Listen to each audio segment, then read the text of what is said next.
उर्फी का पति बड़े शहर में नौकरी करता था और बीच बीच में कभी घर आ जाया करता था। इस समय वो कुछ दिनों के लिए घर आया था और अब फिर से शहर जा रहा था। उर्फी, वैसे तो मुझे पता है कि तुम माँ से काम नहीं करवाती हो, लेकिन मैं फिर भी कह रहा हूँ, मेरे शहर जाने के बाद बच्चों और अपनी सास का ख्याल अच्छे से रखना, बिल्कुल वैसे ही जैसे बच्चों का रखती हो। जी ठीक है। और हाँ, याद रखना, माँ से कोई काम मत करवाना। जी, मैं आपकी बातें समझ गई। मैं ठीक वैसे ही करूँगी जैसे आपने कहा है। पति मुस्कुराकर चला गया।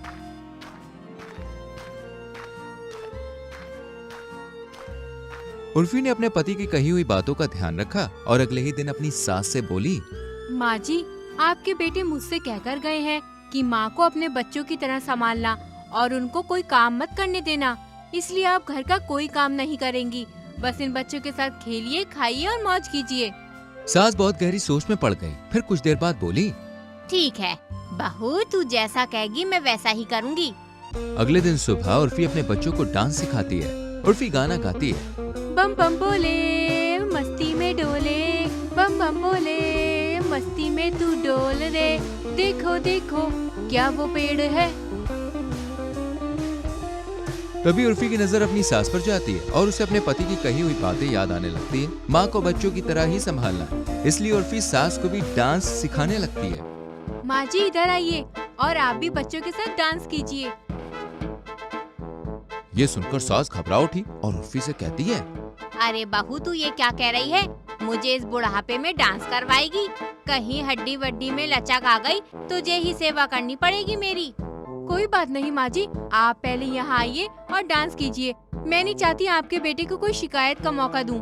मैं आप में और बच्चों में कोई फर्क नहीं करना चाहती, इसलिए आपको भी डांस सीखना होगा। सास मन ही मन समझ गई और डांस करना शुरू कर देती है।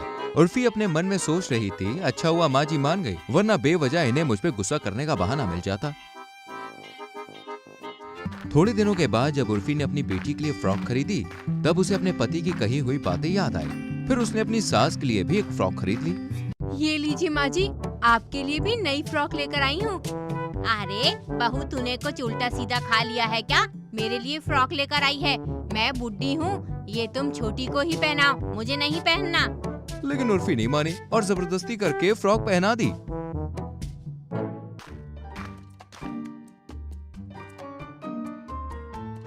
फिर कुछ समय के बाद सास बच्चों के संग खेलती, खाती और बहुत खुश रहती। एक दिन उर्फी अपने बेटे के बाल कटवाकर उसे एक चोटी रखवा देती है। तभी उर्फी को अपने पति की बात फिर से याद आती है। माँ जी जरा यहाँ आइएगा, आपके भी बाल कटवा कर चोटी रखवा देती हूँ। मैं आप में और छोटू में कोई फर्क नहीं करना चाहती, इसलिए जल्दी से यहाँ आकर बैठ जाइए। सास चौंक गई और बहुत तेज गुस्से में बोली, बहू, तू पागल हो गई है क्या? तुझे समझ भी आ रहा है तू क्या कह रही है? माँ जी, मैं आपकी एक नहीं सुनूंगी, वरना आपके बेटे मुझे सुनाने लगेंगे। सास ने उर्फी को बहुत समझाया, लेकिन उर्फी अपनी जिद पर अड़ी रही। आखिरकार उर्फी की जिद के आगे सास हार गई और हार कर नाई के सामने बैठ गई। बाद में उर्फी रोज अपने बेटे और सास के सर पे तेल लगाती और उनकी चोटी कर देती और फिर उन्हें बच्चों के साथ खेलने भेज देती। कुछ दिन के बाद उर्फी का पति शहर से वापस आ गया। घर आते ही सबसे पहले उसने अपनी माँ के बारे में पूछा। माँ कहाँ है? दिखाई नहीं दे रही। माँ जी तो बच्चों के साथ खेलने गई हैं। क्या माँ बच्चों के साथ खेलती है? पति चौंक उठा। आप ऐसे क्यों बोल रहे हैं? अरे माँ गली में बच्चों के साथ खेलती है और तुम कह रही हो कि मैं ऐसे क्यों बोल रहा हूँ? मैं ही तो माँ जी को बच्चों के साथ खेलने भेजती हूँ। आपने ही तो कहा था कि माँ जी का ख्याल एकदम बच्चों के जैसे रखना, तो मैंने बच्चों और माँ जी में कभी कोई भेदभाव नहीं किया।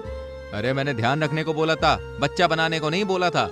पर मैंने तो बच्चों के साथ साथ माँ जी को भी डांस करवाया और छोटी के लिए फ्रॉक लेकर आई तो माँ जी के लिए भी लेकर आई। यही नहीं, छोटू की तरह बाल कटवाकर चोटी रखवा दी। अरे तुम पागल हो गई हो क्या? ये क्या कर दिया तुमने? जल्दी से मेरी माँ को बुलाओ। जी अभी बुलाती हूँ। फिर जब उर्फी को बुलाने पर सास घर में आई और बेटे को देखा तो अपने आंसुओं को रोक नहीं पाई। माँ, मैं आपसे उर्फी की साइड से माफी मांगता हूँ। इसकी अकल का दिवाला निकल चुका है। माँ, मैं आज ही इसे मायके भेज देता हूँ। मायके भेजने का नाम सुनकर और सास को रोता हुआ देखकर उर्फी को अपनी मूर्खता का अफसोस होता है और फिर उर्फी अपने पति और सास से माफी मांगती है।